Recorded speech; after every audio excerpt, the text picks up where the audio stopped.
The views and opinions of this program are those of the hosts, guests, and callers. There is substantial risk of loss in trading futures and options, which you should carefully consider prior to trading. Well, the market trades seem to be quiet, maybe on edge just a little bit ahead of whatever the tariff announcements are set to be from the Trump administration late in the day on Wednesday. We saw quartered soybeans down just slightly, mixed action in wheat. Pretty solid day in the cattle complex once again, and we saw good strength in bean oil late in the session as well, continuing there.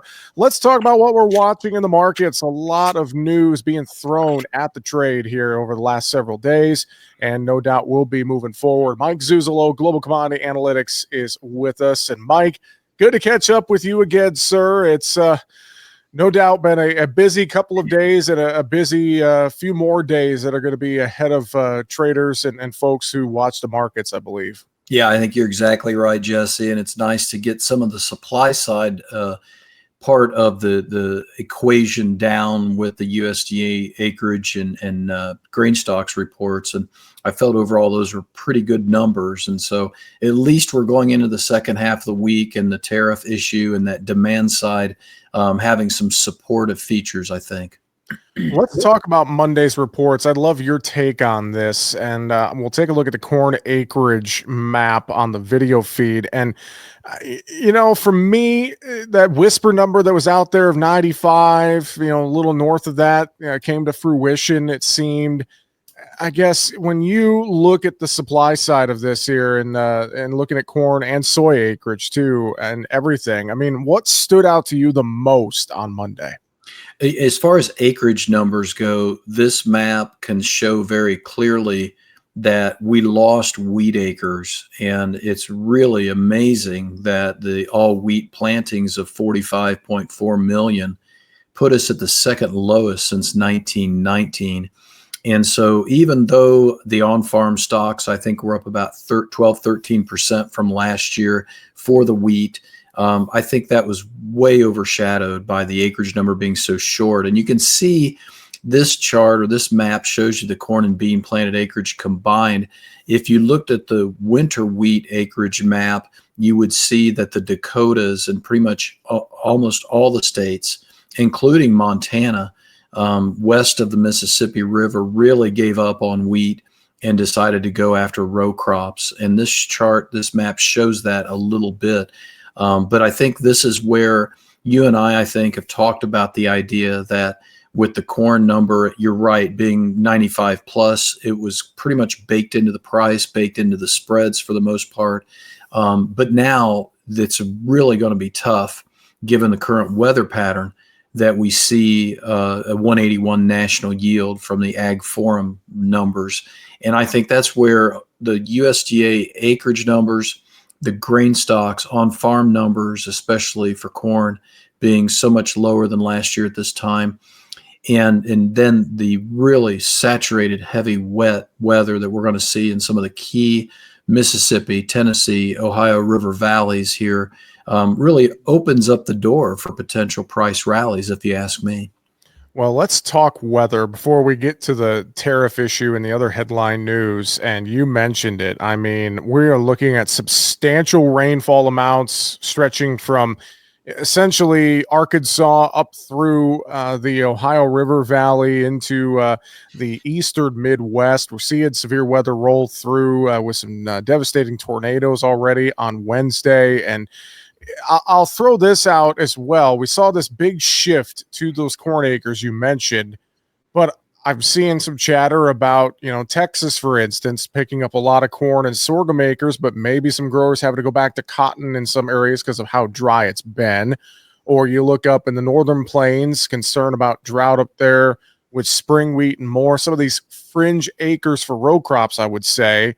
I mean, talk about this weather picture, because I think this is something we just have not really thought about a whole lot over the last several weeks. And now with all of this moisture coming into these areas, it's going to be a big talking point, in my opinion.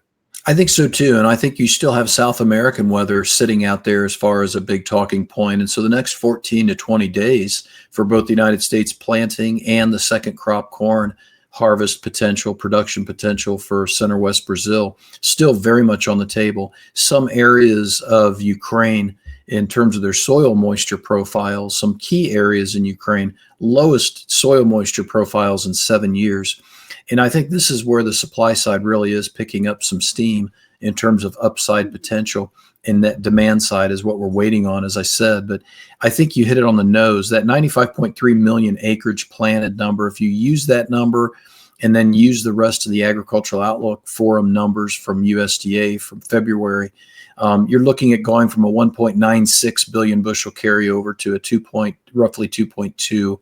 So you're not adding a lot of ending stocks if you keep all the other numbers the same. You can easily take that right back again by either less harvested acres because of this flooding potential, or what I think is more likely, especially in southern Indiana, southern Ohio, southern Illinois, and parts of Missouri, is a switch from corn to beans. I don't think the producers are going to mess around this year too much, especially if their nitrogen gets leached out of their crops. They're not going to mess around with planting too much corn because they know that the break evens are so close. And so I think you may see this 95.35 acreage number from corn be the biggest number we see all spring, depending on whether this becomes a pattern. But I mean, those dark gray and white areas that I sent the clients and subscribers at noon today, those are 9 to 11 inch totals in 5 days. And so this is not going to go away anytime soon. No, it's a great point, and I think it's a good reminder to illustrate, Mike, just how important weather is, in this next 6 weeks, 8-week window as we try to get that crop into the ground. And does it force some of these shifts in acreage potentially? I just, you come back to it every year. Weather is really one of the key drivers, always has to be one of the key drivers in these markets. Yeah, I agree. And this map and this model reminds me a lot of 2009, in about the same time period, the early April time period. And I recognize in 2009 we had a lot smaller equipment, and planters were 6 and 8 row.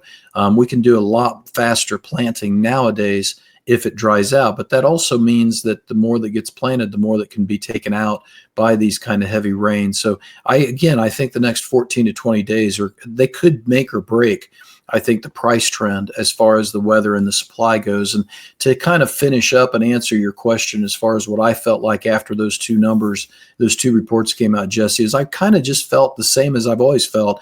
If I can keep a weaker dollar on my side and we get some weather markets, then the markets can rally and we can get some hedging done. But there's still markets that I think we do want to hedge, especially in the soybeans. But when I walked away Monday afternoon, I felt like we're still really tight on world corn ending stocks. We're still relatively tight on world wheat ending stocks. We still have an ample world soybean ending stocks number at this point, with, I think, Brazil is now at that 80+% harvested level. And it looks like we're locked into somewhere between a 167 and a 169 million metric ton crop. So ample supplies. Now it's up to the currencies and how we work with China here in the U.S.-China relationship. I do want to ask you real briefly, we've seen this strengthened soybean oil the last several sessions, a lot of this chatter about oil and ethanol, biofuels groups, the administration saying, get together, figure it out, tell us what you want to do. That seems to be the gist that I'm getting that's been kind of driving soybean oil here lately. Yeah, without a doubt, a new 5-month high on Wednesday, soybean oil lifting off. This is really critical because we've talked about the weak export demand and what I just said about the U.S.-China trade relationship with Brazil having plenty of supplies. We need those domestic product markets to come on. And it does look like right now, and I think the trade's buying into the idea that USDA and EPA are going to work together to jump this number. I'm hearing numbers, we do about 3.5 billion gallons for the biofuel on the diesel side. We're talking about 5.5 billion potentially, or almost 6 billion gallons, 60, maybe 70% increase. That's huge as far as pumping up the demand domestically. The downside to that is that it's going to really make for some excess meal as we get into the smaller livestock numbers, but hopefully those poultry numbers will come back relatively quickly by the end of this year and soak some of that up. But I think that's a really good point to make. And I did notice the fact that we were able to make new highs on Wednesday ahead of this tariff news in bean oil really had my head scratching. But then I saw a report that USDA Ag Secretary Rollins, she spoke in Iowa, and she talked about wanting to work with EPA very directly when she talked to a group of producers in Iowa. So I do think that the marbles are kind of lining up to where EPA and USDA do something good. We'll have to watch also for the ethanol and see if there's anything there that we get later on down the road. We're talking today with Mike Zuzolo from Global Commodity Analytics here on Market Talk. And Mike, let's talk some macros and metals and the wheat markets. And I think this is probably where we start to weave tariffs into our discussion today. Of course, we're talking ahead of the tariff announcement. We don't know what this is going to bring us, and markets just don't like uncertainty. And it's felt like we've been seeing a lot of that here the last several sessions, but especially Wednesday, just kind of felt quiet in a lot of markets. But as you look at things like the US dollar index, what stands out to you? How are you viewing all of this ahead of whatever the news is going to be, Mike? Yeah, whatever the news is and whatever the reaction is, and then watching those export sales on Thursday morning very closely to see for any cancellations or reductions and any new pop-ups at 8 o'clock about some cancellations in case the news is bad or pretty tough for us in ag. This chart on the dollar is really kind of exciting me at this point, Jesse. I'm really hopeful that by the end of this month, we can be talking about this again in a good way. We have been able to go down to a monthly low in the US dollar. That is very healthy in the midst of new tariff talk. That's been the trend going back 4 months now. As soon as President Trump won the election, talked about the tariffs, the dollar started to go lower. It was no longer thought of as a safe haven. And we've talked about this a lot. It can be a safe haven if we get into it with Iran or if we get into it with some other country geopolitically. We got to really watch that. But right now, we're working 4 months lower in a row in the US dollar. And that does a lot of heavy lifting for us, because if the dollar continues to go lower, not only do our goods get cheaper and our exports get cheaper, we also have to assume that U.S. interest rates and bond yields are lower as well. That keeps us out of a recession. That keeps, I think, the funds playing in the long side of the commodity trade and keeps them thinking inflation's going to hang around and that gold can continue to be a supportive feature. This chart, though, when you look at the moving average that we've stayed below in the blue line, if you take out last month's lows, you don't have any support until you get all the way down to the 2025 lows. If you look at those 2025 lows, they match up really nicely with the 2024 lows and then the 2023 lows. So it would not take a lot to get down, below 101, 100 area and get into the upper 99s to be able to be talking about a 3-year low in the dollar index. And I think that would do a lot of good in keeping the funds from really selling heavily the grain markets and the livestock markets, even if the tariffs are in place. All right. I want to talk about copper. That's been another interesting market to watch lately, and we've been tracking it with you and the relationship with SRW wheat. Get us up to speed on where things stand with that relationship and correlation right now, Mike. Yeah, this is one of the higher level charts that I only usually send to clients and subscribers, but the times are pretty important. I want to show you what we're doing here in the office for the analysis. Is the copper market has been trading opposite to the wheat market, the soft red wheat market, in a big way. And those yellow columns, those bars at the bottom show that we traded pretty much positively all the way from May to March of this year until just the end of March. And now it's starting to really break on a 12-week basis. And they're now trading more opposite one another. And this is where the imports versus the exports are showing up. And that's why this chart's really important to me and really kind of is dovetails with the dollar and the weakening of the dollar. What we see is the copper in New York has hit new record highs as of last month. New York is at new record highs, while London has not been able to make new records. Why is that? Because we import a lot of copper into the United States, and that means we're going to have a really tight supply with these tariffs. And so the market's pricing that in already. That arbitrage is working already in the tariffs in terms of pricing it in. Soft red wheat's the exact opposite. We export a lot out of the United States. These tariffs are not good for the soft red wheat historically. And so the trade is really working on that. That shipping fee on Chinese ships, really not good. We've talked about that. So Chicago Mercantile, the wheat is at 535 roughly. Paris is over $6. So you see these markets are working into what do we import, what do we export, trying to price in some of this tariff action. And so if I can get the dollar to go lower, and then all of a sudden we see the soft red wheat start to go higher, then we can start talking about a major low potentially in the ag commodities because of the ag and the weather and the supply side tightness. Well, and let's look at the SRW July seasonal chart as well here, just to kind of illustrate your point. And I'm glad you framed it up the way you did, because I've been curious if wheat would potentially be the most affected or maybe the least affected U.S. ag market with tariffs and more, just with how global, of course, wheat supplies are, et cetera, Mike. Yeah, that's a really good point to make. I think it would be still, Jesse, but I think the trade has also taken most of the premium out of the wheat at this stage as well. So my assumption is that if the U.S. and China can't get it together between now and the first 100 days, deadline of President Trump's administration, I would put the pork and bean trade as the most susceptible to the downside, hogs and soybeans, because while I think LaSalle Street is ready for some tariffs, and that previous chart I think showed you that, I don't think they're ready for a trade war or friction at a high level with China. I think that's the missing link right now.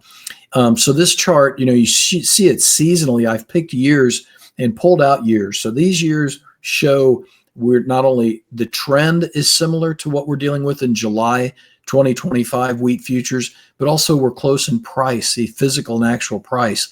And my preferred chart would be the 2024 market because of those low acreage numbers. And we still have quite a few trouble areas in the wheat areas around the world, including parts of the United States like Oklahoma and other areas. And if these flooding rains come like we could, I've talked to clients in Illinois, southern Illinois down by Route 50. Not only are they worried about losing their nitrogen, but 11 inches of rain. They always say in the trade you can't drown wheat because it's a grass, but boy, 11 inches of rain is going to try its very best to do so. So I'd like to see this market as we close out the month of April trend more like the blue line in 2024, or as we talked about before, the purple line 2009. So that's what I'll be watching for. Cattle market. Let's talk livestock a little bit before we wrap it up here today. Cattle was the one bright spot, I would say, on Wednesday. More good strength in futures led by live cattle. Feeders are up a little bit as well. When you look at things like the June live cattle chart, what stands out to you right now, Mike? June cattle chart here shows a new contract high. April has not made a new contract high, but April in the cash market is still leading this price action, and especially that box beef jump of $7 on the choice boxes. We're now hitting, as of Tuesday night, 342 plus on choice boxes, and that's just solidifying the idea that we're not going to go below 211, 212 in the cash market right now. So June has been able to make new contract highs, as you see on this chart. What I threw in there was about a 60-day cycle from low to low in the June contract.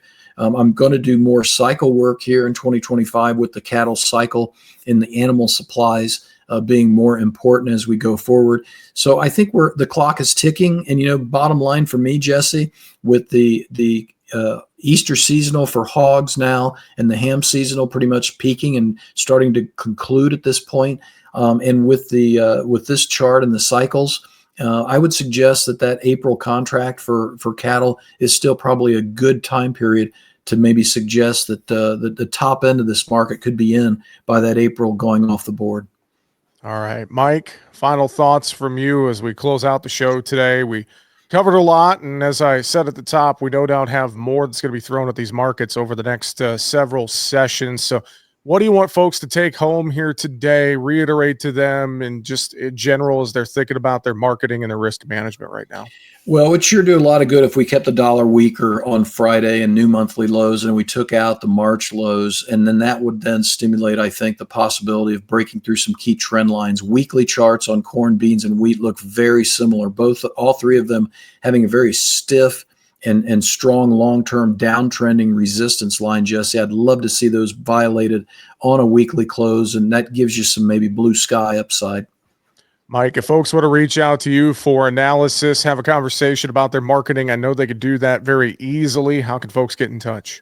globalcomresearch.com. It's globalcom with 2 M's, research.com, or give me a call on the toll-free number, which you can find there on the website as well.